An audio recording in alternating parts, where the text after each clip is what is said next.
Podcast. Hey guys, welcome to the I Don't Get It podcast. Today we are joined by a dating expert, but she's not just like a dating expert who's going to teach you like the best things to do when it comes to dating. She's going to debunk a lot of stuff, particularly dating apps. She has a TikTok that is very popular right now because she kind of points out all the scams that the apps are trying to dupe you into. So her name is Lilly Womble. And y'all, welcome her to the podcast. Lilly Womble. It's a womble. It's a womble instead of a ramble. Also, I love that we just started clapping at the same time. I loved it. I'm so glad to be here. Okay, so Lilly, Ashley sent me one of your videos on TikTok, and it was specifically about dating apps, and I am single. I'm not really on the apps, but you right have now. I don't really plenty. Of course, yeah. Who hasn't? And so, yeah, maybe this conversation is more dating app specific, right? Is that where your specialty is? I was a top matchmaker in New York City. And so I got really good at swiping for my clients. So literally like I was to brag, I was the third most successful out of 160 at that national firm. Whoa. And so, yay. And I also was finding I was seeing the seedy underbelly of dating apps and dating services in general, right? I was also in a really toxic romantic relationship myself from an app. And so I saw this dichotomy of dating app addiction meeting my own personal breakdown of why am I not taking the advice that I'm giving to my matchmaking clients? What's the chasm here? Mm-hmm. And so when I realized that matchmaking was only working for a small percentage of the population long-term, and I needed to break up with this person and find my own way forward, I started to build the process that then became Date Brazen, my company, where I get to help women become their own expert matchmaker with dating apps and in person. Let's back up here a second. What qualifies anyone, yourself included, to be a matchmaker? I'm so glad you asked, Ashley. There's truly so many things to unpack here. So there are matchmaking services let's just name names, Talkify, 3-day rule. And then there are more smaller boutique firms. I'm talking about the firms that hire hundreds of matchmakers. And what qualified me was that I was emotionally intelligent. I gave good interview. And there's no school that teaches you how to be a matchmaker. It's sort of when you get in and you go through this rigorous process. Literally one of my interviews was a Zoom call where there were 10 women applying, one moderator. And she was like, Lilly, your client just was stood up by the date that you set her up on because he came in, saw her, thought that she wasn't attractive and left. How do you break the news to her? Go. Oh. And so it was really intense. And so wait, you have to tell us. How'd you break the news to her? Oh my God. Okay. Well, this actually unfortunately happened when I was a matchmaker, not even a fake scenario. It was so heartbreaking. And what you do is give them a call and really learn how to have courageous conversations rooted in love and rooted in the client's worthiness. So you got to frame it as look, this person obviously was not ready for the right relationship. They weren't ready to try something. They weren't ready to be surprised. Yeah. And they showed who they were. Yeah. And so they left. That's on them. It's so shitty, right? Oh God. That's worse than getting stood up, which happened to me once before, but that's worse. I think. Yeah. Yeah. Yeah. And then there's the scenario where it's blind dates. So they don't know what each other looks like. And so one time my dates were in opposite ends of Manhattan on accident. And I had to call each of them and be okay, she's at the Washington Square Park Arch. You need to go here. And then they're wait, what does she look like? What is it happening? So anyway, it's sort of a sink or swim, trial by fire. Wait, yeah. That just made me really just you saying that. I'm should I just get a matchmaker? That seems that that just seems so fabulous. Like to take all the work out of it. Like you tell him where to go and like all of that. Like it seems amazing. If it doesn't work out, it's nothing about like you. You could always blame it on the matchmaker. Yeah, you're like, oh, my matchmaker. She did not pick a good one. Yeah. Wait, but Lily, real quick, I want to go even further back. Before we get into the nitty gritty of this stuff. How does one sort of like? Did you always want to be a matchmaker? You know what I mean? Was that intuitive, or did you see something and you were like, that's maybe something I want to do? So I got into, I was in the feminist nonprofit world. So like my heart had always been the well-being of women and girls. And I was going to conferences around the world around international development and the rights of women in developing nations. And I burnt out of that nonprofit world, but like the well-being of women had always been my heart. And so when I was trying to navigate, like, what's the next step for me? Like I moved to New York. I did so many big pivots, like living that mid-20s life of like, what am I going to do with my life? And randomly I came upon this like interview process through a friend who had worked for them. And I thought it would be a funny story. Like I truly was like, oh, this will be a fun, cute story about how I was a matchmaker once. And what it actually turned out to be was that I realized when I started and I practiced and I had a lot of failures as a matchmaker. And then around my 1.5 year mark, I started to get like consistently great dates out the door. And I started to know how to help women get in touch with what they really wanted, like underneath the surface.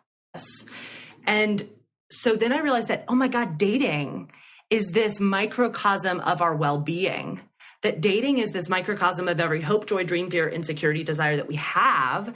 And so I can help women be well with their dating lives. Yeah. I believe that we enter relationships to heal, but I know that's like a weird way of thinking about it, but I'm like super in line with that. Yeah.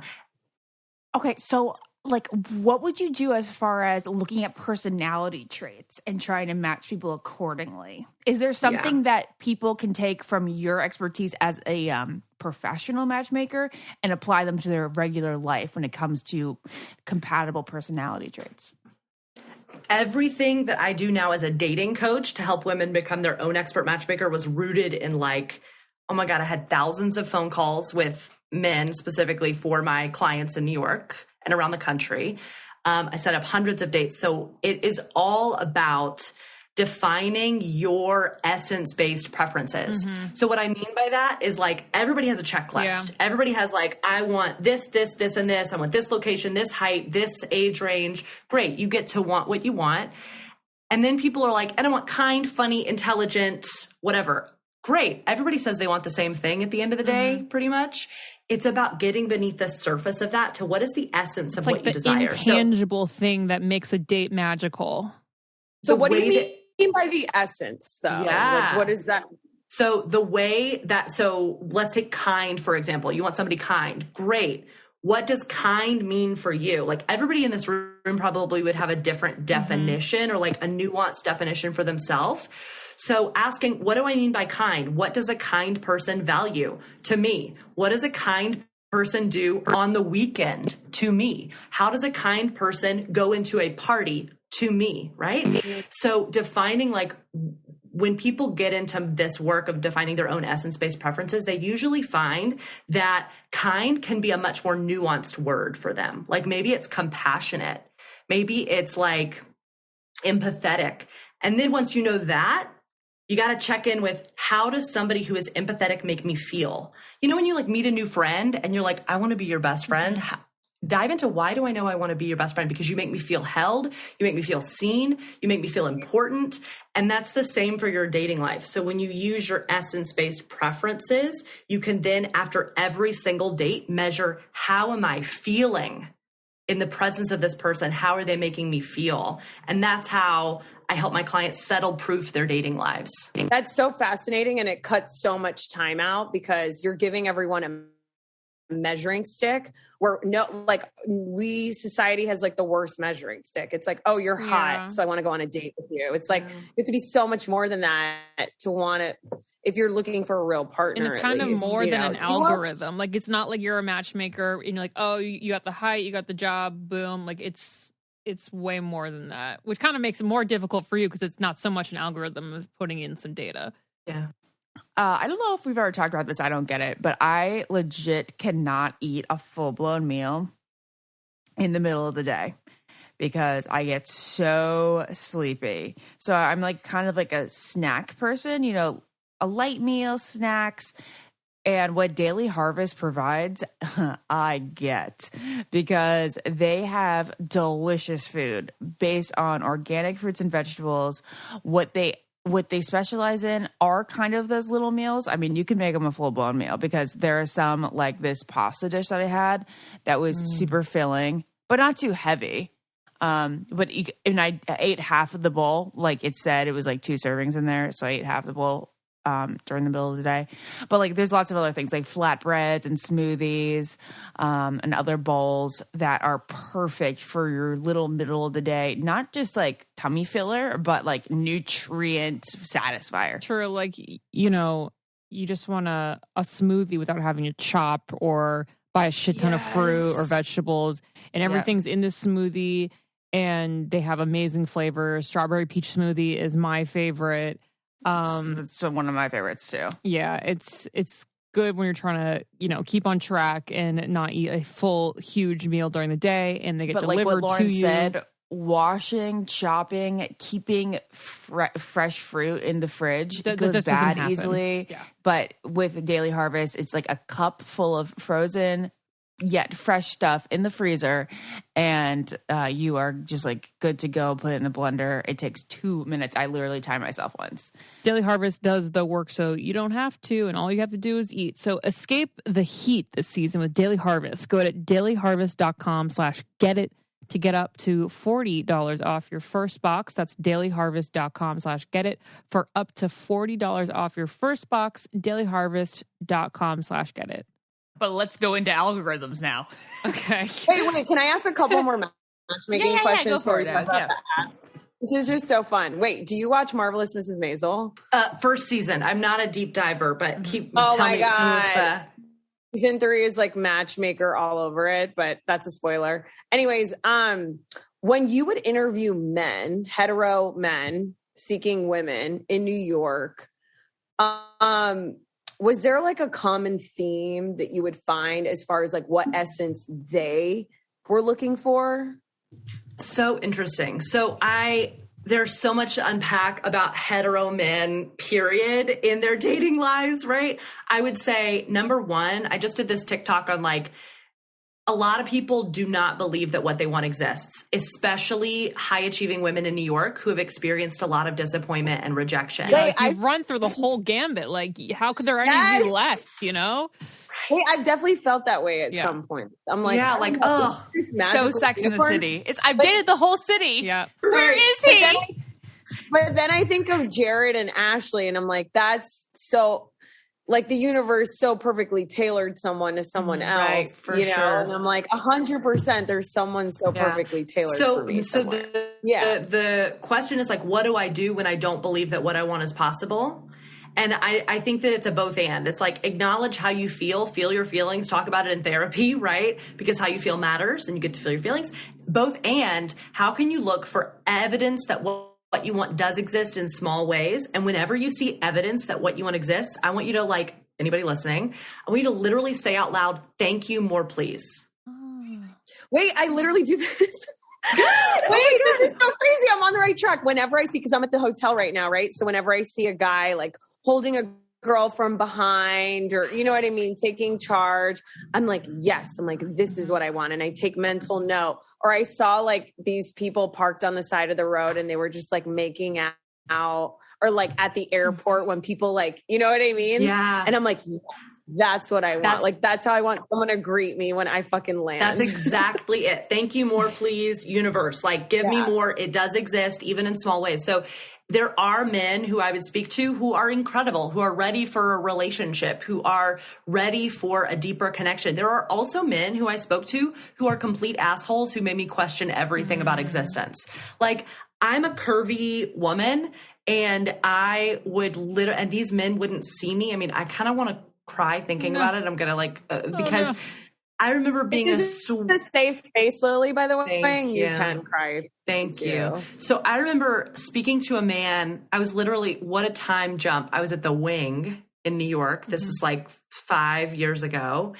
And the Wing and all women, for our followers, can you explain? Yeah. The Wing was this like trendy, used to be all women social club co-working space. It sort of blew up during the Black Lives Matter movement because of some like abuses that were being like there was some sexual harassment stuff, there was some racism stuff. So anyway, it's now not what it was. It's not as like popular or the CEO stepped down. Anyway, so I was sitting at the Wing and I was on the phone with this guy for my client. And I was asking him about his attraction preferences. And he was like, any woman over a size 6 is gross. Ooh, what a choice of words. Wow. Oh my And I was God. sitting there like my gorgeous 12, 14 self, like sitting there thinking like, how can I be safe here in my own body as I'm hearing this opinion? Like, it's really difficult to feel safe right now. And I'm a white woman, right? There were matchmakers who were women of color who were told by men, like, I don't want to date anybody who isn't a white woman because women of color are fill in the blank. Like, those kind of microaggressions happened every single day. That's not even micro. Oh, macro. Yeah. And then the matchmaking company, when that matchmaker, this is why I'm like, when you walk into a matchmaking firm, do it with eyes wide open, because the matchmaking company ultimately wants to make money. They're a business, just like dating apps. And I want women to know what questions to ask to gauge whether or not someone is the right investment for them. And I think that it's important to ask, like, how do you treat your matchmakers? Like, what are your policies around racism and homophobia and transphobia? What does your success rate really mean? When you say you're really successful, a lot of matchmaking companies are defining success on a second date. Ooh, that's just not a success. And not on long-term success. So, wait, Lily, you're still a matchmaker. She's a dating coach. Okay, you're a dating coach now. I just wanted to clarify for everyone listening. So you used to be a matchmaker and you're now a dating coach. 5 years ago, I broke up. Yep. Got it. You don't work for like a major conglomerate or any of these. No. I do help women become their own expert matchmaker with the tools that I've built. And it's really about cultivating self-trust and like freedom and fun and joy and boundaries in your love life to find the right partner. I broke up with matchmaking 5 years ago and I started Date Brazen, which is now this like incredible intersectional feminist movement and company that I get to serve hundreds of women around the world with. Yeah. Amazing. Okay. So I'm so excited because I know Ashley's so excited to get into like. It's okay. We can keep it as long as you want on this conversation. This is super interesting. No. Yeah, it is. But we want to get into like how we're being duped. Yeah. Dating scams. Yeah, but also this how to be your own matchmaker is also fascinating. So obviously you are just a wealth of knowledge. I'm curious because I know that you come from the feminist nonprofit world. So for me personally, I think something I struggle with in society is like and I don't want to get like too much into this, but it's like I am a strong, badass woman, but I almost feel like sometimes we lean so much into, there's like this idealized version of feminism in society where I'm like, no, I very much want to be led by a man. And I don't think that that's not feminist. Right. Love this convo. And I want him to pay for the meals. And I'm highly masculine and like very successful. And so I wanted to hear your thoughts because you obviously probably have such an informed and interesting opinion on this.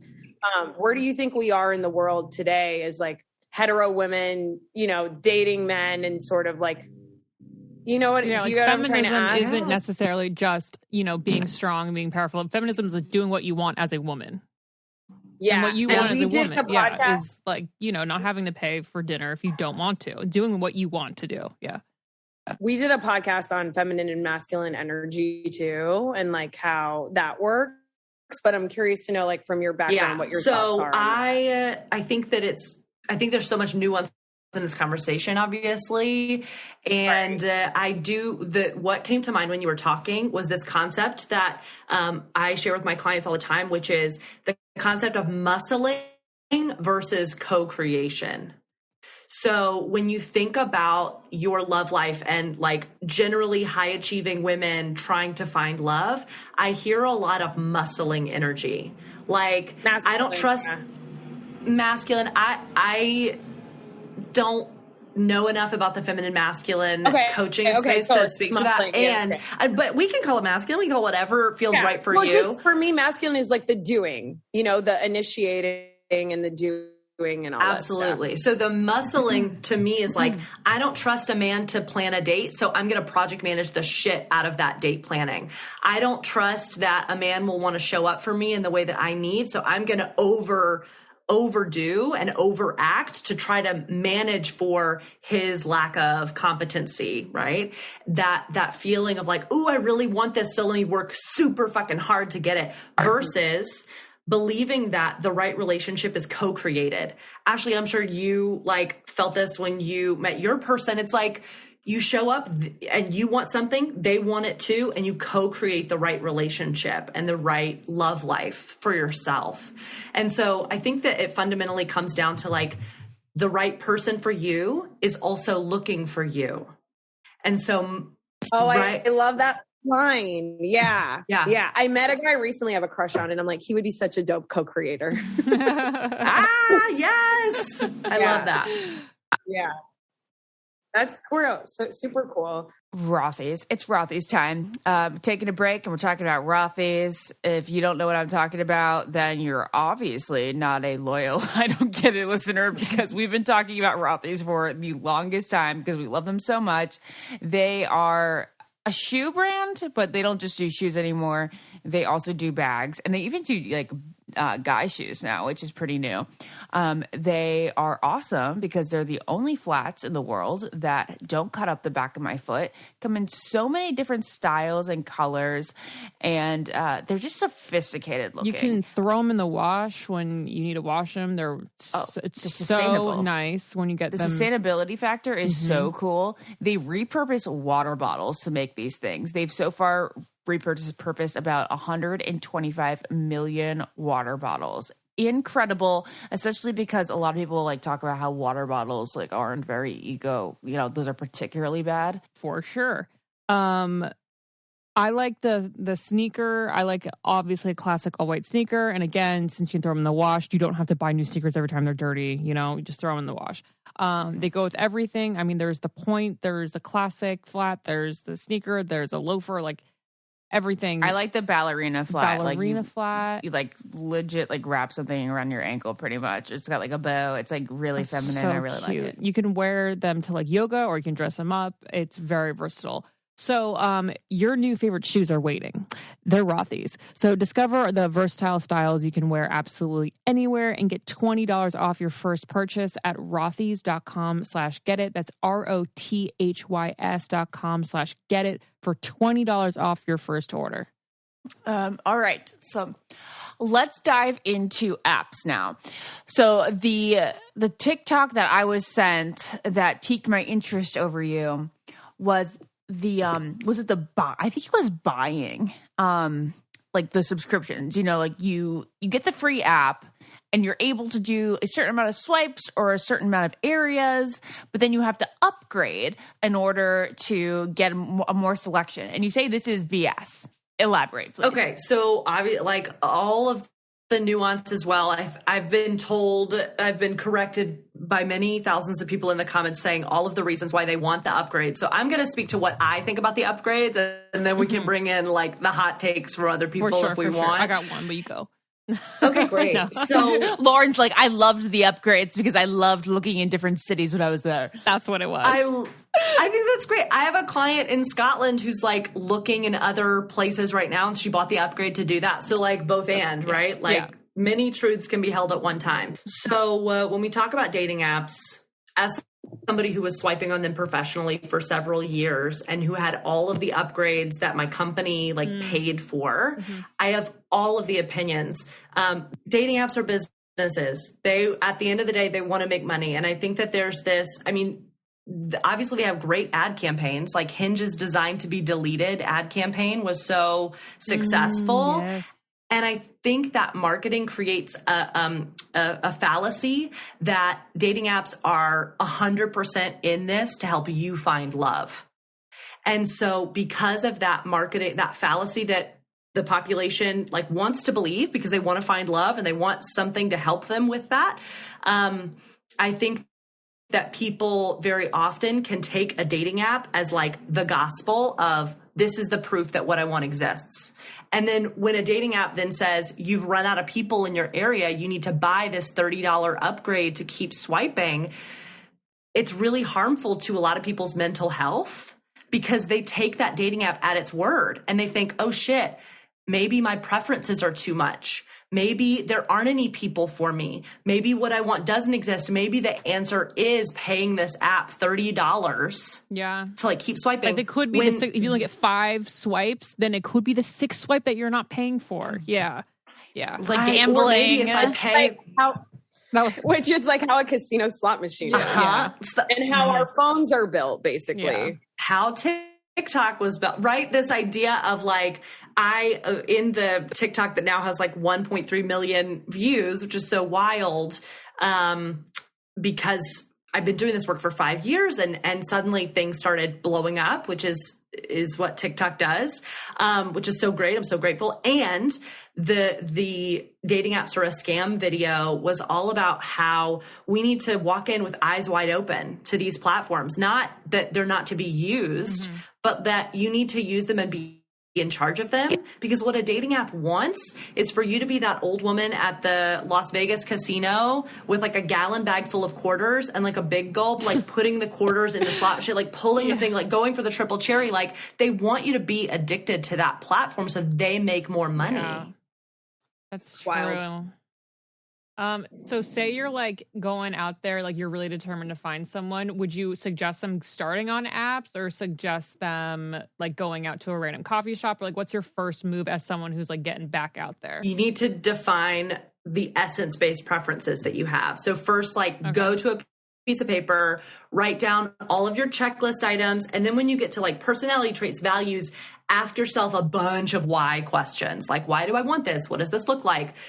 And then once you have that, I think that people need to be a lot more themselves on their profiles. Like, I think that people have this misconception generally that a cool girl profile is what's going to get them like more matches. So wittier, like cuter. And what I found in my matchmaking and now in date coaching women is that the more you can be, the better your matches are going to be. So the more you can say, this is what I'm excited to find on this app. I'm looking for a relationship. The more you can say, this is from my own experience. Yeah, I went to Gilmore Girls Fan Fest and it was the best weekend of my life. Like I'm super weird. Get into it. You know what I'm saying? Like the more you can be, the better. So then I recommend, here are the boundaries I recommend for people. One dating app. I love that. I love that so Okay, much. why? And is there a dating app that is better for some people than others? Okay, so starting with the why is that dating apps are fundamentally exhausting to your nervous system. Yes. Because And your time brain... eaters. Yep. Your brain can literally only handle so much information before it goes into cognitive overload. So when your brain is in cognitive overload, it has too many options. Maybe you just saw somebody who looks like your ex, you're triggered, you're feeling a lot of feelings, right? And then your brain, when it's in cognitive overload, the higher functioning literally shuts down. It's when you go to when you're in cognitive overload, when you go to the grocery store and you look around and you're like, I don't know what I need or want. I can't make any more decisions today. That's how I feel when I walk into Joann Fabrics. Like the amount of anxiety that I get where I'm like, it's like crazy. Like a Michaels or Joann's makes me like break out. But I love that you just wait, I gotta say, that's the grocery store for Lauren, which is why she does all her grocery shopping at CVS. Oh yeah. Too much food anywhere is overwhelming, so I just get my milk, my creamer, and my coffee, which is the only thing I ever have stocked up in my house. Wait, Lauren, you should do grocery I've already shopping. Oh, that said wasn't this. with you, Naz. I thought that we were with that you was when with she Maura. talked about that. That was with Maura. That's so yeah. funny. Oh, I've never grocery shopped anywhere else. I get Lauren. That's my favorite Lauren Okay, Kinetic good. fact ever. That's the okay. most So fucking different funny. dating apps for different people. That was actually the second question. So Wait, I just want to real quick. I love that you just said that because I was very much like, I'm ready to get back out there. It's a Naz summer. I'm on I've had Raya, but I'm also like, I know I'm not going to meet my husband on there. So I made a conscious choice to actually change my Raya to I'm here just for friends. And I'm like, I actually would rather just meet people as friends.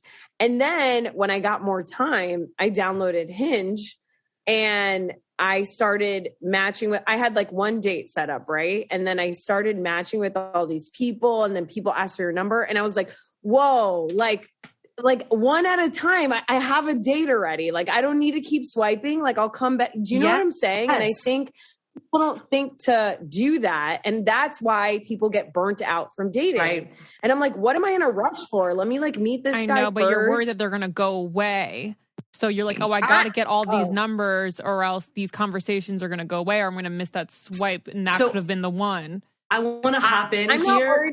I'm more worried about it being like, oh, maybe this guy isn't it. So let me have someone else set up. But I'm like, I don't have the lifestyle for this. I'm too busy. Yeah. I can't entertain texting between like 5 strangers. And I think that the what your brain needs is the right answer for you, Naz, right? Like, it's not about what one dating expert thinks you should be doing if that actively conflicts with what your brain needs. Like, that's where we get into like lack of self-trust in women's dating lives because they're looking to somebody else to solve the problem of their singleness, quote unquote, right? When actually you are the answer, you going into your love life knowing exactly what you want, trusting yourself and being courageous enough to ask for it out loud. And I think that one thing I'm really passionate about is talking about the numbers game myth and how the numbers game myth actually like is a patriarchal concept that is fundamentally wrong.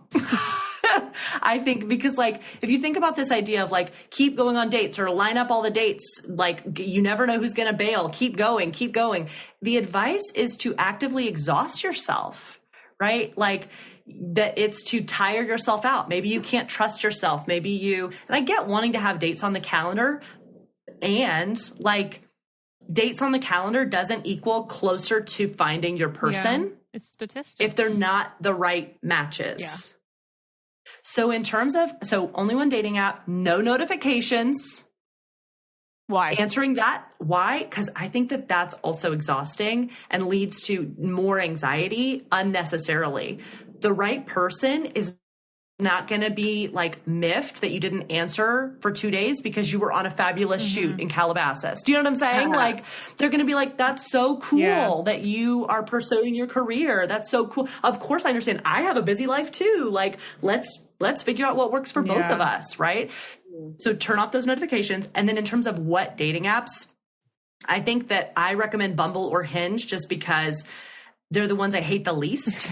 Like I don't think that. Yeah, go ahead. I was going to say, what qualities do those two have that you like over the others? So in terms of why I hate Hinge and Bumble the least is because they're pretty ubiquitous, right? So you don't want to use like a niche dating site that's just trying to get off the ground. I recommend 20 minutes a day of swiping, period. So because it's like, why would you spend so much time and cognitively overload yourself? So 20 minutes ish seems to be, for my hundreds of clients who've used this, a pretty good time frame to not overload themselves and to move on with their day with like peace of mind, you know? So they're ubiquitous. They're not like niche. There are enough people on there to have a pool that you're looking for. This doesn't necessarily apply to like rural places or places in Europe. Like the rules are different, not in major cities in the US. So I'm just speaking to that. I like Bumble because they have BFF. I've heard people finding great friends from BFF. I like Bumble, and I think that we need to, again, walk in with eyes wide open. There's this great Bloomberg article from a couple of years ago that's like Bumble isn't a feminist app. It just is good at feminist marketing. And do they still have the thing where the girls have to message first? Yeah. Okay. That's why I don't love it in all cases, because some people don't want to message first all the time. So I like Bumble because a lot of people use it and there's generally a good pool. Hinge, same thing. I like that there's like equal buy-in of like you can message somebody. If you're a woman dating a man, they can message you first or you can message them first.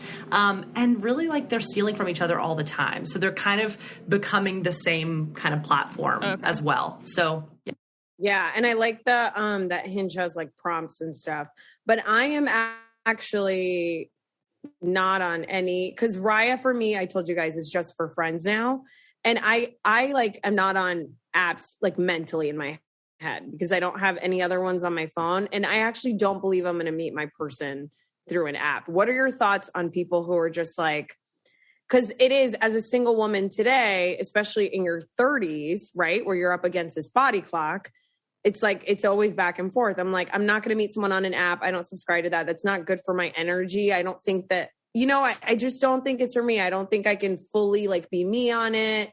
But then I'm like, oh, but my body clock's running out. Do I need to get back out there? This is like the easiest, quickest sort of fix. And this is what everyone's doing. Is this the only way I'm going to meet someone? I think is a question women at my age often ask themselves. So what are your thoughts on that? On just not even being on apps? I think the latest available data on like how many couples met on apps versus in person was like 30% of couples. And I think this data is from the Pew Research Center from like 2017. So like, there may be a more up-to-date study, but pretty high. I was going to say that's kind of remarkable that 30% of couples met on an app.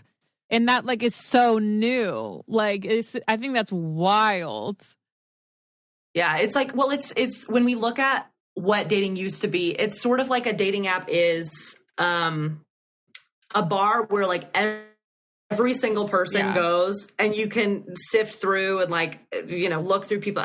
So it's more access, And Naz, I just want to point out that I hear your question beneath the surface might be like, do I get to trust myself and what I want? Because if the answer is like, your body is telling you, I'm not going to meet the person that I'm going to fall in love with on an app, then why not trust that? It may change. Your concept, your opinion of that may change next year. And why not trust yourself now and fully buy into like, when I trust myself, I'm doing the right thing, period. Yeah. Like and I'm doing that. I have to honor that. And I love it. Yeah. I'm like, I'm not into this. Can I just say that it's been a while since I've been on an app or swiped on an app because I'm engaged, but, I used to have so much fun on there. Like that was like my downtime. Like, so I think for everyone, it's very different. Like I would be like, oh my God, let's see what's out there. Let's fuck around with some dudes. It was so fun. I think that's awesome. It is so good for that. Yeah. Dating can be very sport-like in that way. Totally. Like racking up the numbers, seeing like what you can pull in. Well, how many free Lily's like, this is bad tactic. I'm just saying that like, I don't want to poo-poo all the apps. Like some people just go on there for fun. I think it's great for that. And it is really great for meeting people too. Yeah. It's like, and Lily, why don't we talk about practicing? Because I think that that's also really important too, because you talked about getting to the core of your essence. I think it's important to get really specific. And a lot of us aren't. I'm getting there, but I'm definitely not there. I think I still definitely go on dates or want to date people that I'm like, but that's kind of not exactly what I want, And I think sometimes we think, oh, well, maybe it would work or maybe I could change, which is also incorrect. I hate when I talk so long. And then I forget I do that all the time. Fuck, that's like so annoying. It is so annoying. That's you said, Lord, I don't get it. Lauren, what did you say? You said get really specific. Practicing. You said getting really specific. And I think there is something okay and great about, okay, I know I'm probably not going to marry this person, but they want to go out with me and they're interesting and they're a good conversation. And maybe I can practice and see what I like about this person to then just have this data. I think it's about like, I love this question. And Lauren, also want to validate, like, fuck around. Have fun. Obviously, you're engaged. So congrats. No more fucking around. No more fucking around. Bummer. No. No, but like absolutely want to validate if people want to like just use them for fun, do it. I'm speaking to the people who like they want to find a relationship. They want to do so pretty quickly, like with intention, and they want to feel amazing about themselves at every step of the journey. So in terms of practicing, I think it's all about high quality experiments. Yeah. So there's this idea of a low quality experiment would just be going out with somebody because they're a warm body. A low quality experiment would be going out with somebody because you're feeling really depressed and anxious and you want to prove to yourself, quote, that what you want is possible, or that somebody will want to be with you. Or like I did when I was dating and I found that toxic relationship that I'm, thank God, out of, and in such a beautiful one now. But I was dating to try to prove the story that I was too much wrong. Okay. Yeah. So like I grew up in the deep South in Alabama where like I saw a woman's worth was so deeply tied to her marital status. Yeah. Yeah. To a cisgender man. Mm-hmm. And I was told at a young age, you're too bossy, too intense, too sensitive, too much of a leader, I was told by a loved one at age 12, like, you're too much. You're going to have a hard time finding a husband. I feel like we've all, I feel like everyone's heard that. I mean, yeah, even you a little bit, Lauren, but mostly you and Ashley, yeah. Yeah. And that story actively was why I got in terrible relationships. Cause like I believed that for myself and I was like, you want to be with me? Exactly. Great. Yeah. It's like, you'll take what you can get just to prove to everyone you're not a lot and someone likes me. Yeah.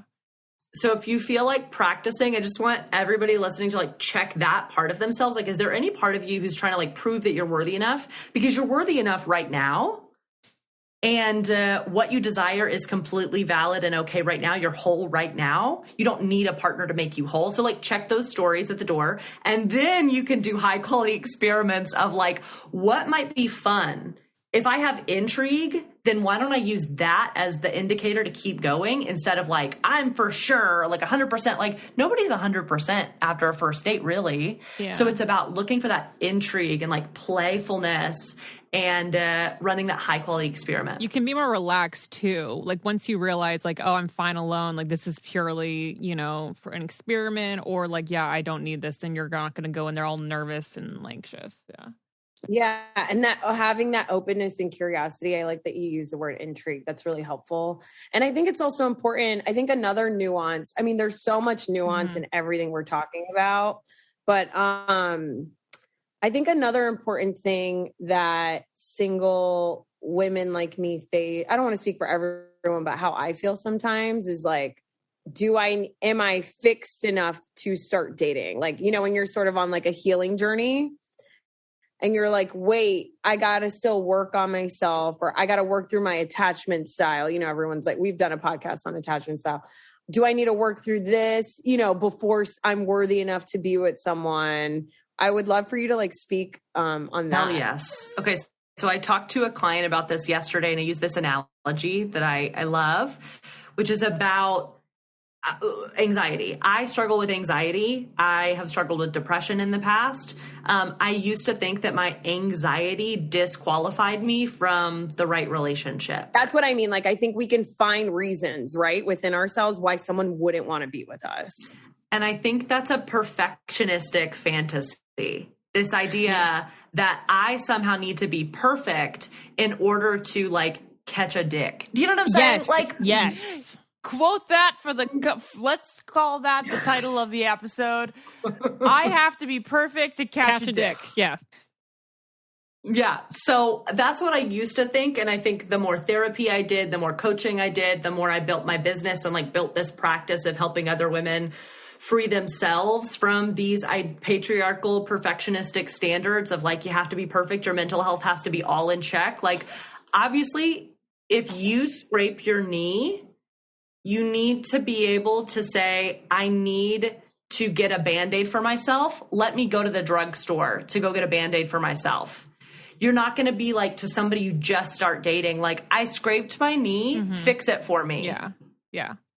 Like, I think in anxiety world, it's like, I can own that I struggle with anxiety. And when I'm having an anxious moment, the work for me is saying, hey, Chris, I'm feeling really anxious. I'm not making that your responsibility. And I would love a hug right now. Right? Like I'm going to go to therapy and like talk to my therapist about this. And I need a hug. So that both end of like, I still struggle with anxiety. It has not scared Chris away. In fact, I'm more human than I've ever been. And he's able to be more human than he's ever been. Because we allow that complexity. And it's like once you've been fixed from past things, like there's always going to be more things popping up. So it's like you're never going to be done. So it's like you might as well just be imperfect to begin with. 100%. And that person's always going to go through stuff too. And that's what I struggle with is I think sometimes I'll be like, well, maybe this guy would just find a girl that doesn't struggle with perfectionism or, you know what I mean? Like this kind of stuff. I think, but yeah, I think a lot of people say that, like ask themselves that. And it's like, but then I see like a lot of my friends who are just royally fucked up and they're in great relationships. I'm like, well, all my friends are kind of fucked up and everyone loves them. Everyone's in a relationship. And I'm like, so like, why wouldn't someone? Exactly. See, you gotta relax, bro. You gotta relax, bro. I think there's this like this like mistaken idea that like, yeah, go ahead, Des. What were you gonna say? I was just saying, for the record, I am eons from where I used to be, especially when we started this podcast. But I always think it's important for me to share as someone who is single and for the people that are single listening, because I know that these thoughts come up for a lot of people. Absolutely. There's this idea. I mean, like growing up in Alabama, I literally was like, oh, women who are coupled are literally more valuable than women who are single. I know. And like there's this hierarchy. Having so much fun. We really do have it so much better. Such a great time. And so for the record, I fucking wait. This is such a good thing I want to talk to you about, Lily, because there's this thing where I had to tell myself where I'm like, I think I fucking love being single. And I think I had to pretend like I didn't, or I didn't know that I did. And do you have any advice to people on getting clear on that? Because that was really confusing, because the messaging we get from movies, from our parents, from our parents, from our peers around us, you know, especially post pandemic, you know, everyone's getting married now because they can. And I think, you know, what advice do you have to people on getting clear on if they actually just fucking like being single and they don't have to buy it? 100%. So I think that it's thinking about so many things, right? I want people to know what lights them up. If you are a single person, a single woman, and you want to figure out if you just want to be single or if you want to be dating or you want a relationship or you don't want a relationship, like, I think that it's important to acknowledge that you get to be messy about this. Like, not messy, like vomit over everything and like, you know, take care of yourself. And the vomit was like metaphorical. It wasn't literal. But I'm thinking like, get messy, you know, like you can always change your mind. There's nothing written in stone here. And so I want people to ask themselves, like, what would make me come alive in this season of my life? Right? Like, is it travel? Is it being around loved ones who like love you so fiercely? Is it going to therapy more? Look, there have been some months where I'm like, I need therapy twice a week, y'all. Is it getting coaching from somebody who like inspires you? Is it like, AKA not a plug for me, but like truly ask for what would light you up inside and go do that. And then if a relationship right now isn't on that list, then don't pursue one. Like, period. And then if it is on the desire list, on the desire map, if you will, to quote like Danielle Laporte, it's like, then how can you give the gift to your future self of dating with intention right now? Yeah. If you do desire that. And it could just fall into your lap as you decide you don't want it. Yeah. So, and it could happen. You're going on a hike alone for your own sake, and then there's a hot guy with like a German Shepherd coming your way, and that's all. Thank you more, please. Thank you more, please. Thank you more, please. I saw the hottest guy in the hot tub at this hotel with a German Shepherd. You're going to marry a guy with a German Shepherd. He's so hot. But wait, I just want to add to what you were just saying, Lily, because I've been using what lights me up is because I'm really into human design and energy and like not depleting my energy on things that don't make sense for me. And I'm using that for everything, not just dating. I'm like, is this experience, is this person, is this party, is this job going to light me up or feel expansive? Or do I feel like I have to shrink for it?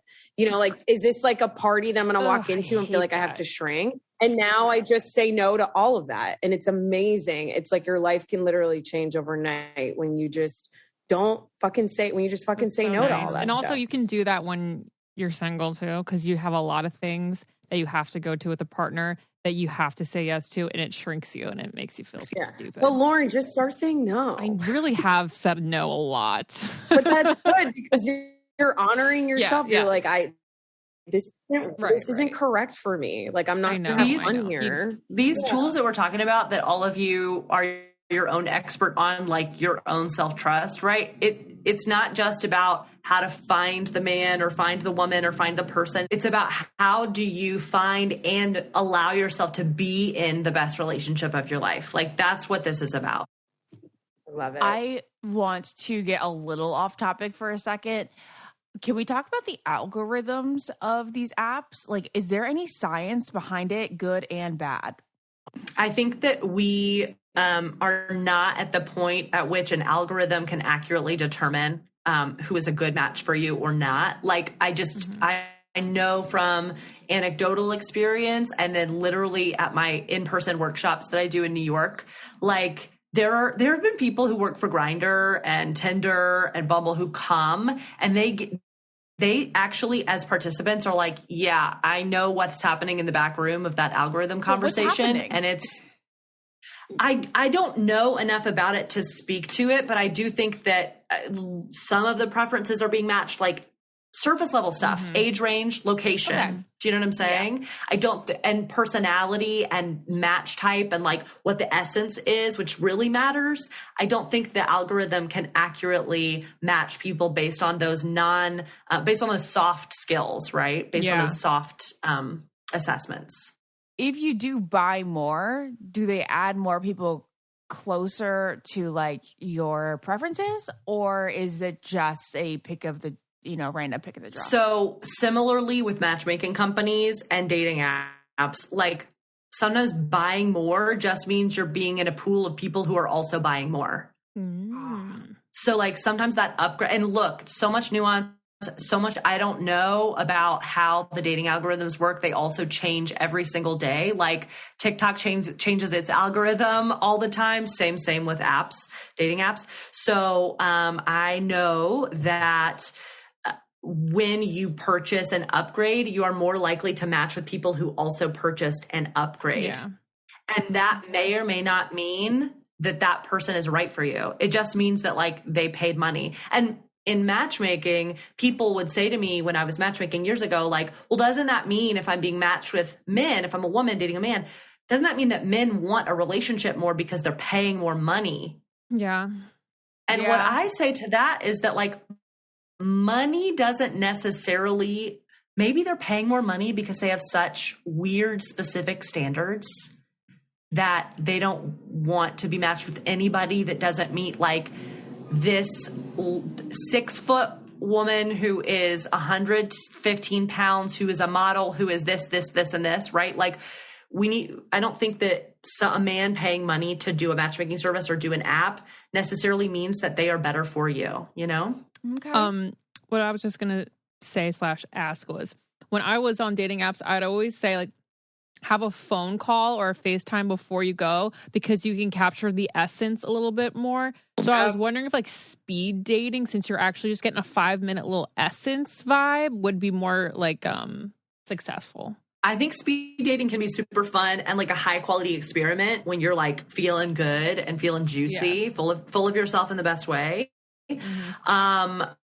Speed dating can be really fun. Going out and having your friend be a wing woman for you. Like there's so many creative ways to meet somebody. And I think that's the overall point, is like, if you can practice the thought, I'm open to creative solutions, like I'm not trapped with this dating app as the only tool. Right. Like I am actually the answer to finding what I want. So I think dating apps can be a good tool when you use them with those boundaries that we were talking about. I also have a great like exercise that I want everybody to do before they go into their next date. Okay. Set a 2-minute timer before your next date. Put on Lizzo or something that feels good for you. And then like set a 2-minute timer and write 20 reasons you love yourself. 20 reasons in 2 minutes? Try. And you can like keep going if you run out of time or whatever, or you can only come up with 10. It helps you get grounded in like what you are bringing to the table, what your essence is, what lights you up about yourself, so that then you can go to the date and be grounded in who you are and what you bring to the table, and then be curious about what they bring to the table and what they are proud of. I love this so much because, it's about, I'm working with my coach about being like more impressionable instead of feeling like I have to impress that person. It's like, well, what are they doing that's going to impress me? So I love that. That's so good. This has been great. So fascinating. Like I'm so grateful to talk to y'all. I could implement it all, but I'll pass it all on to my clients, and I'm sure they'll love it. Well, no, but even you saying to get creative, like it lit me up, and I'm like, oh my God, that's so fun. I should go out and like have a friend be my wing woman. Like I don't think I've ever intentionally gone out and been like, this is what we're doing. Right. You know what I mean? For you. That sounds so fun, right? So fun. Okay, so I want y'all, before you do this, Naz, there's an episode of my podcast, The Date Brazen Podcast. Okay. Episode 89 is How the Hell to Meet Somebody in Person. So good. Wait, so can we simple do a yet so complicated. Just on in-person dating. So, okay, number 1, know your essence-based preferences. Number 2, then literally share your essence-based preferences with your friends who want to be your wing woman. Okay, have a conversation. And coupled friends who are listening, you are not allowed to say that your friend wants too much. You're not allowed to. Okay. Oh, of course not. Yeah, fuck that, because you have everything you want. Yeah. Okay. And then it's about defining like a qualifying, disqualifying question. So like what question could you ask somebody? Let's say, Naz, for you, like a man at a bar. If you are looking for somebody deep in their joy, could you ask somebody like, what's bringing you the most joy lately? Or could you have Ashley or Lauren ask them, so what's bringing you the most joy lately? Like, that qualifying, disqualifying question to get to whether or not that person has the essence that you want. Lily, this is amazing. Can you give us one more qualifying, disqualifying question? Yes. Okay. It depends on what preference you want to gauge. I want a guy who's like conscious and like, what does that mean to you? Who's tapped into the healing journey like I am, and like wants to constantly better themselves, just like how are you caring for yourself lately? I mean, that's a question for him. No, that's the question. Oh, got it. Love. Yeah. How are you caring for yourself lately? How are you really like amidst everything going on in the world? Like, what does self-care look like for you? Oh my God. So asking a qualifying, disqualifying question and empowering your friend who wants to help you with like, what is your qualifying, disqualifying question? So they can ask people when they're out and about. Yeah. For you. And then the episode will take you through like how you can have your friends like introduce you to somebody, like episode 89 of the Date Brazen podcast. Fascinating. I can't wait to hear it. We have loved having you on. Where can people find you, your podcast, everything? You're amazing, Lily. Thank you so much. I loved talking to y'all. You're incredible, brilliant women. And I'm so honored to be here.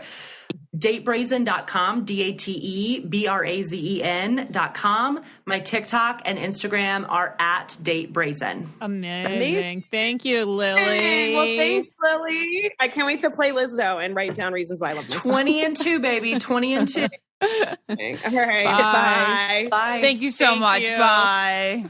If you want to be the most interesting person at the cocktail party, well, hop on over and listen to the Brain Candy podcast. Our award-winning content will have you laughing while you're learning. We read all the best articles, books, and studies and keep up with new TV shows, documentaries, and pop culture. And then we cram it all into 2 shows a week. Conspiracy theories, cannibal rabbits, unsolved mysteries, the history of the Walkman. There's something for everyone. The Brain Candy podcast. Find our link in the show notes. Or simply search for the Brain Candy podcast on your podcast app. I don't get it. Podcast.